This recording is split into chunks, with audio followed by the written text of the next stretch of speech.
अस्सलाम वालेकुम नाज़रीन। धरती टाइम्स सां गॾु आहियां अब्दुल अज़ीज़ जतोई। नज़र विझंदासीं ताज़ा तरीन हेडलाइंस ते।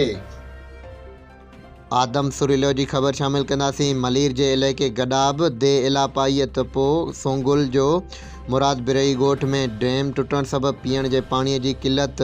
डैम जो लोह चोरी थियण लॻो। तफ़सील जे मुताबिक़ मलीर जे इलाइक़े मुराद बिरईअ में डैम टुटण जे करे पाणीअ जी किल्लत पैदा थियण लॻी। इलाइक़े जा रहवासी सख़्तु अज़ियत वारी ज़िंदगी गुज़ारण ते मजबूर थी विया आहिनि।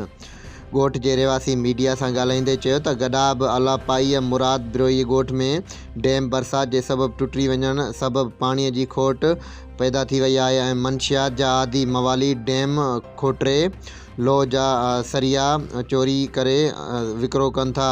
मुराद बिरोई ॻोठ जा रहवासी चयो त बरसाति खां पोइ एडमिनिस्ट्रेटर ज़िले कौंसिल कराची नूर हसन जोखे विज़िट करे डैम जो कमु करायो हो, पर उन जे बावजूदु डैम टुटी वई।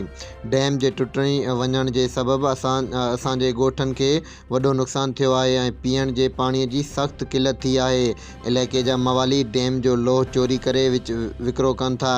इलाइक़े जे रहवासियुनि MPA साजिद जोखियो वज़ीर आला सिंध खां अपील कई त डैम खे ठाराए सफ़ाई सुथराई कराए ॻोठनि खे सहूलियतूं ॾिनियूं वञनि।